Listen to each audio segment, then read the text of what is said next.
नमस्कार, 10 में दम में आपका बहुत बहुत स्वागत है। मैं हूं आपके साथ निधि वासंदानी। बताएंगे आपको यूपी की पॉलिटिक्स बहुत दिलचस्प होती जा रही है। जी हां, 80 बनाम 20% की लड़ाई में अखिलेश यादव की एंट्री हो चुकी है। क्या कहा बताएंगे आपको। साथ ही स्वामी प्रसाद मौर्य, वैसे तो उन्होंने सस्पेंस रखा हुआ है कि वो कहां जा रहे हैं, किस पार्टी को ज्वाइन करेंगे, लेकिन इस बीच उनकी मुश्किलें बढ़ गई हैं। गिरफ्तारी तक की तलवार उन पर लटक रही है।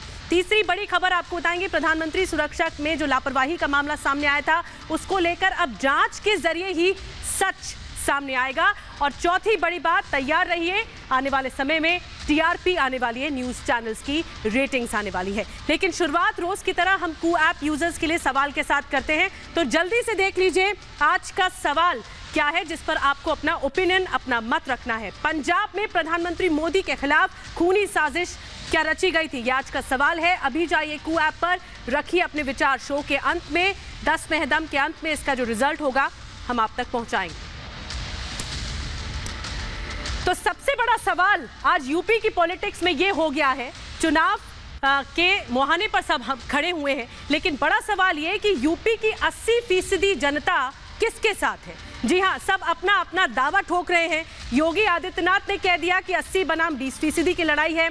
अब अखिलेश यादव कह रहे हैं कि यूपी की 80% जनता समाजवादी पार्टी के साथ है। अब ये तो 10 मार्च को ही पता लगेगा जब यूपी के नतीजे आएंगे, लेकिन उससे पहले जुबानी जंग जो है वो तेज हो गई है।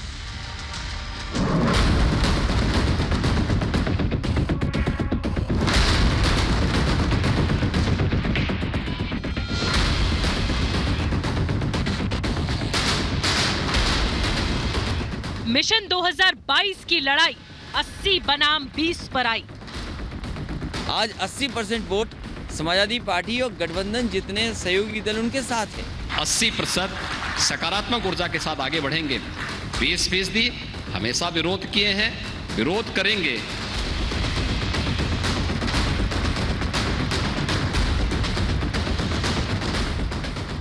यूपी विधानसभा चुनाव जैसे जैसे करीब आ रहा है, सियासी पारा चढ़ता जा रहा है। मिशन 2022 के महासंग्राम में अब 80% बनाम 20% की लड़ाई शुरू हो चुकी है। सीएम योगी आदित्यनाथ ने कहा है कि यूपी में इस बार 80% बनाम 20% का चुनाव होगा और प्रदेश में बीजेपी सरकार बरकरार रहेगी। अब अखिलेश यादव ने एंट्री ले ली। अखिलेश यादव ने इस पर तीखा प्रहार किया, पलटवार किया। अखिलेश यादव का दावा है कि प्रदेश की 80% जनता समाजवादी पार्टी और उसके सहयोगी दलों के साथ है। हमारे जो गठबंधन के लोग हैं, आज 80% वोट समाजवादी पार्टी और गठबंधन जितने सहयोगी दल उनके साथ है, और 20% जनता भारतीय जनता पार्टी से नाराज है, और 20% अगर जनता खिलाफ है, तो भारतीय जनता पार्टी का साफ होना उत्तर प्रदेश से निश्चित है। मैं विश्वास के साथ कह सकता हूं, जो गलतफहमी के शिकार हैं और अंकगणितीय आंकड़ों को प्रदेश में थोपने का प्रयास कर रहे हैं, मुझे लगता है किसी गलतफहमी के शिकार होंगे। ये चुनाव 80 बनाम 20 का होगा। 80% समर्थन एक तरफ होगा, 20% दूसरी तरफ होगा, और मुझे लगता है 80% सकारात्मक ऊर्जा के साथ आगे बढ़ेंगे। 20% हमेशा विरोध किए हैं, विरोध करेंगे, लेकिन सत्ता बीजेपी की आएगी। बीजेपी फिर सबका साथ, सबके विकास के अभियान को आगे बढ़ाने का कार्य करेगी।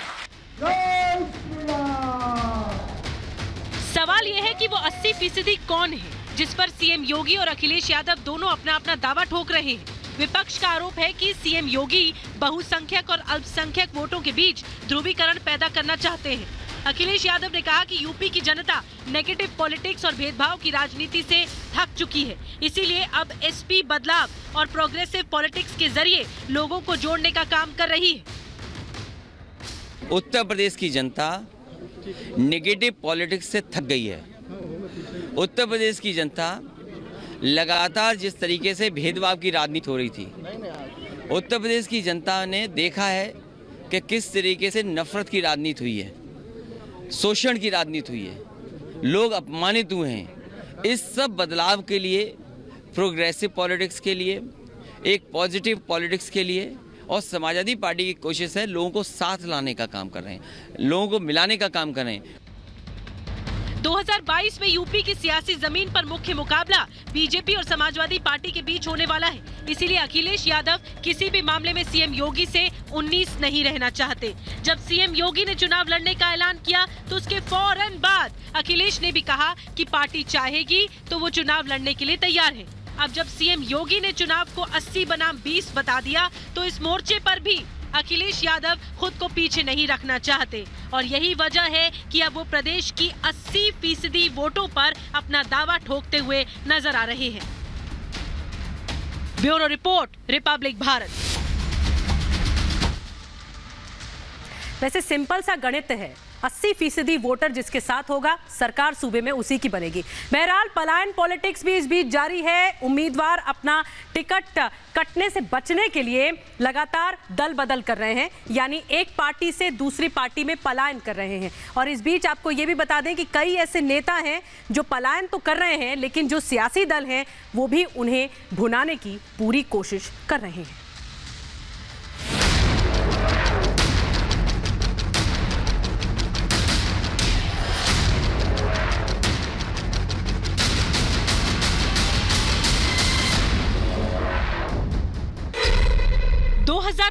का चुनाव, दल बदल का दाम।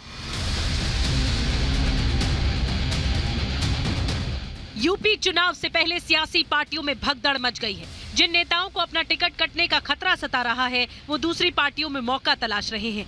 पाला बदलने की मानो होड़ सी लग गई है। सियासी दलों ने भी दल बदलुओं के लिए अपने दरवाजे खोल दिए हैं। चुनावी दंगल में दल बदल की इस होड़ से सवाल उठने लगा है, क्या 2022 का सियासी गुणा गणित बदलने वाला है? मैंने मंत्रिमंडल से इस्तीफा दिया, ये उत्तर प्रदेश की तस्वीर बदलने के लिए दिया, उत्तर प्रदेश की नई तस्वीर बनाने के लिए दिया।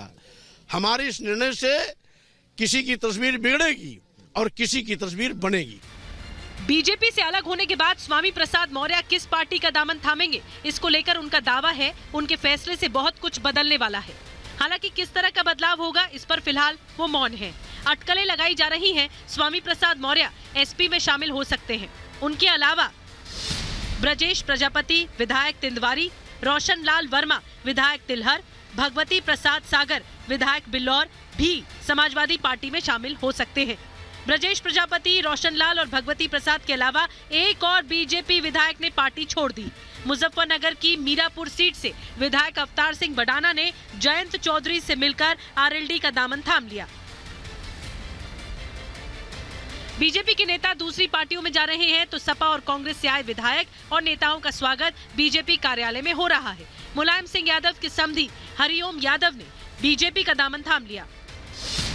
सिरसागंज से सपा विधायक हरिओम यादव और सपा के पूर्व विधायक धर्मपाल सिंह ने बीजेपी का दामन थामा। वहीं बेहट के विधायक नरेश सैनी भी कांग्रेस छोड़ बीजेपी में शामिल हो गए। कांग्रेस नेता इमरान मसूद ने कांग्रेस के एक विधायक मसूद अख्तर के साथ सपा का दामन थाम लिया। इस लड़ाई के अंदर जिस प्रकार उत्तर प्रदेश के अंदर अखिलेश यादव जी के नेतृत्व में एक आक्रोश जो प्रदेश की जनता में था वो एकत्रित होने का काम हो रहा है, तो हमने जनता के चाहत को देखकर ये फैसला लेने का काम किया। यूपी में 2022 की जंग जीतने के लिए पलायन पॉलिटिक्स इस वक्त चरम पर है और विचारधारा पीछे छूट गई है। क्या नेताओं का डोल रहा दिल सियासी तस्वीर पूरी तरह से बदल कर रख देगा? हम लोगों ने जब गठबंधन कर लिया तो कुछ लोगों को उम्मीद बढ़ी, फिर हम लोग काम को आगे बढ़ाए।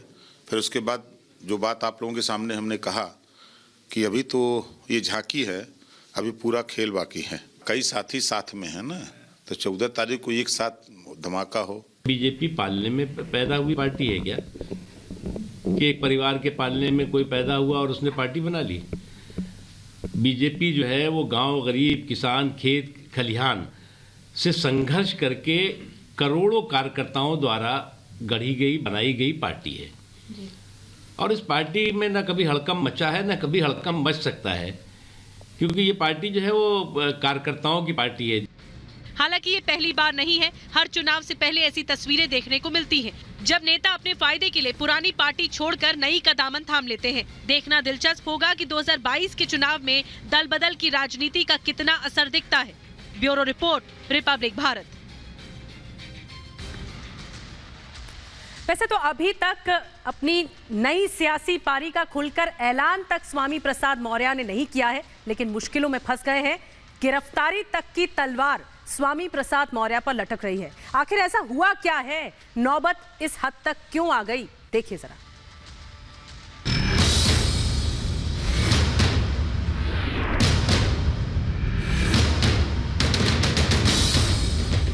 स्वामी प्रसाद मौर्य अपनी नई सियासी पारी किस पार्टी के साथ शुरू करेंगे, इस पर वो चुप हैं। सस्पेंस बना हुआ है, लेकिन स्वामी प्रसाद मौर्य की मुश्किलें बढ़ने वाली हैं।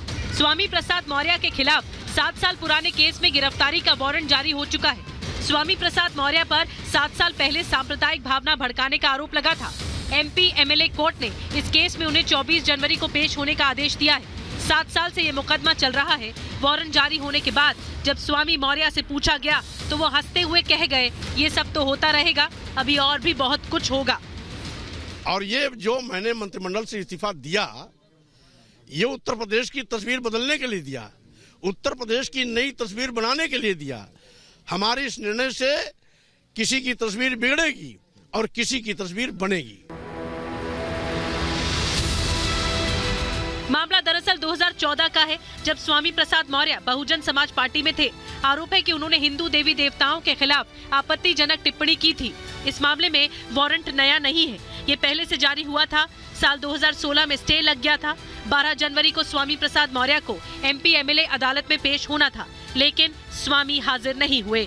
फिर वारंट जारी हुआ। अब मामले की सुनवाई 24 जनवरी को होगी। बहुत ज्यादा विलंब नहीं है। 14 जनवरी को वो घड़ी आ जाएगी जब आपकी ओर सारे चेहरे आपके सामने दिखाई देंगे। अहम बात यह है कि स्वामी मौर्य एक तरफ नई सियासी संभावनाएं तलाश रहे हैं, तो दूसरी तरफ मुश्किलें उनका पीछा नहीं छोड़ रही।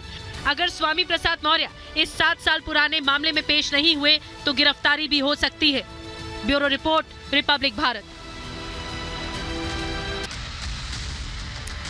और प्रधानमंत्री मोदी की सुरक्षा में लापरवाही मामले में आज बड़ा दिन था, क्योंकि सर्वोच्च अदालत ने अब जांच के लिए 5 सदस्यीय कमेटी बना ली है, जिसके बाद ही सच सामने आएगा। 5 सदस्यीय कमेटी की अध्यक्षता करेंगी वो सुप्रीम कोर्ट की पूर्व जस्टिस इंदु मल्होत्रा करेंगी, और उसके बाद ही समझ में आ पाएगा, इस जांच के बाद सच निकल पाएगा कि आखिर इतनी बड़ी गलती, इतनी बड़ी लापरवाही हुई तो हुई कैसे।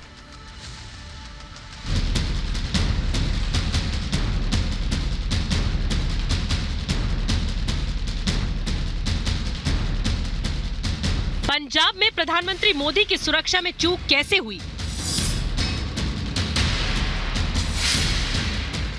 इसकी जांच के लिए सुप्रीम कोर्ट ने 5 सदस्यीय कमेटी का गठन का ऐलान कर दिया है। जांच कमेटी में कौन कौन होगा, आइए आपको बताते हैं। सुप्रीम कोर्ट की पूर्व जस्टिस इंदु मल्होत्रा जांच कमेटी की अध्यक्षता करेंगी। इस कमेटी में पंजाब हरियाणा हाई कोर्ट के रजिस्ट्रार जनरल, चंडीगढ़ के पुलिस महानिदेशक, NIA के IG, पंजाब के ADG सुरक्षा को शामिल किया गया है। CJI, NV Ramana, justice Suryakant और जस्टिस हेमा कोहली की पीठ ने ये कमेटी बनाई है। सुप्रीम कोर्ट ने अभी अपने आदेश में समय सीमा तय नहीं की है, लेकिन कोर्ट ने कहा कि कमेटी जल्द से जल्द अपनी रिपोर्ट देगी। कौन रिस्पॉन्सिबल है, क्योंकि ये जो प्राइम मिनिस्टर का जो मूवमेंट होता है ना, इसका एक बड़ा भारी प्रोटोकॉल है। हर लेवल के लोग उसमें इन्वॉल्व होते हैं, ट्रैफिक के लोग इन्वॉल्व होते हैं, तो किसके वजह से हुआ ये एक पार्ट है। लेकिन जो ज़्यादा इम्पोर्टेंट पार्ट है मेरे नज़र में, और जिसके लिए सुप्रीम कोर्ट का इंटरवेंशन ज़रूरी था, और शायद उसीलिए सुप्रीम कोर्ट ने इंटरवीन किया भी है, कि आगे इस तरह की घटना ना हो। सुप्रीम कोर्ट की कमेटी इस बात की जांच करेगी कि सुरक्षा में चूक की असली वजह क्या थी, सुरक्षा को अभेद्य बनाने के लिए और कौन कौन से उपाय किए जा सकते हैं। हालांकि इससे पहले प्रधानमंत्री की सुरक्षा सेंध की जांच को लेकर पंजाब और केंद्र सरकार ने अपनी अपनी कमेटी भी बनाई है, लेकिन सुप्रीम कोर्ट ने सभी मौजूदा जांच कमेटियों पर रोक लगा दी है। फिलहाल रजिस्ट्रार जनरल के पास इस केस से जुड़े दस्तावेज मौजूद हैं। वो जस्टिस इंदु मल्होत्रा को पूरे कागजात सौंपेंगे। प्रधानमंत्री मोदी की सुरक्षा का मुद्दा देश की सबसे बड़ी अदालत में है और इसको लेकर जांच भी चल रही है, लेकिन बीजेपी पंजाब के CM चन्नी पर हमलावर है और उनसे ये सवाल पूछ रही है कि उन्होंने प्रधानमंत्री की सुरक्षा से जुड़ी बेहद संवेदनशील जानकारी प्रियंका गांधी से क्यों साझा की। बीजेपी कांग्रेस पर PM मोदी की हत्या की साजिश का आरोप लगा रही है। आदरणीय प्रधानमंत्री जी के खूनी साजिश करके सुरक्षा के साथ खिलवाड़ किया गया था, यह एक स्टिंग ऑपरेशन से स्पष्ट हो गया है। ब्लू बुक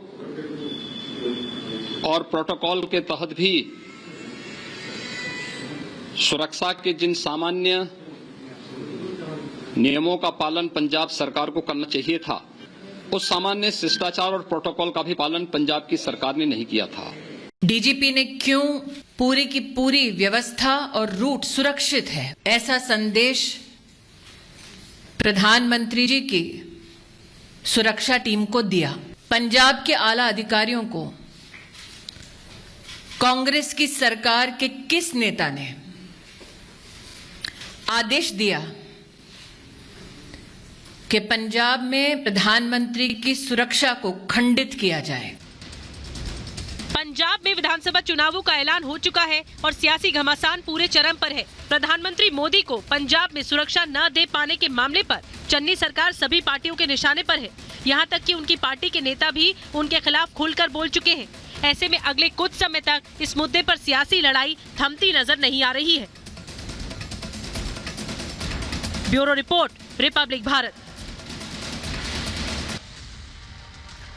बहरहाल जांच से ही सच सामने आएगा। आगे बढ़ते हैं। न्यूज चैनल की टीआरपीज जल्द आने वाली, यानी रेटिंग्स जल्द आने वाली है। जरूरी खबर आपको बता दें कि केंद्र सरकार के सूचना प्रौद्योगिकी मंत्रालय ने बार्क, जो टीआरपी जारी करने वाली संस्था है, उन्हें आदेश दिया है कि हर महीने टीआरपी जारी करें।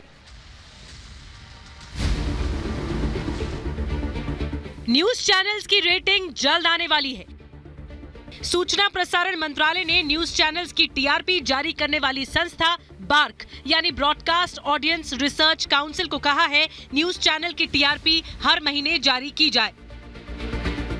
सूचना प्रसारण मंत्रालय ने अपने आदेश में कहा कि बार्क न्यूज चैनल्स की रेटिंग महीने के हिसाब से तत्काल प्रभाव से जारी करे, साथ ही पिछले 3 महीने का डाटा भी उपलब्ध करवाएं।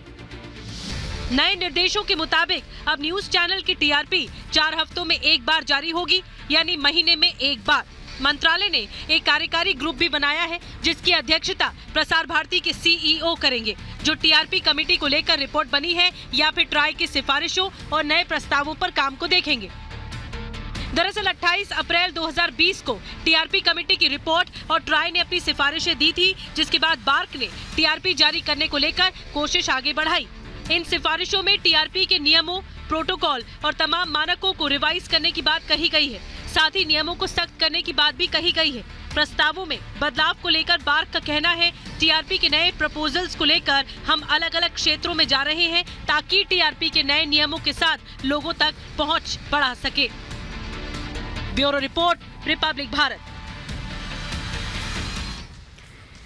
चलिए अब अंत में आपसे जो सवाल पूछा गया था शुरुआत में, उसका जवाब देने का वक्त आ गया है। सवाल ये था कू ऐप यूजर्स के लिए पंजाब में प्रधानमंत्री मोदी के खिलाफ खूनी साजिश क्या रची गई थी, ये आज का सवाल था। नतीजे आ चुके हैं। 97% लोगों ने हाँ में जवाब दिया है और 3% लोगों ने ना में जवाब दिया है।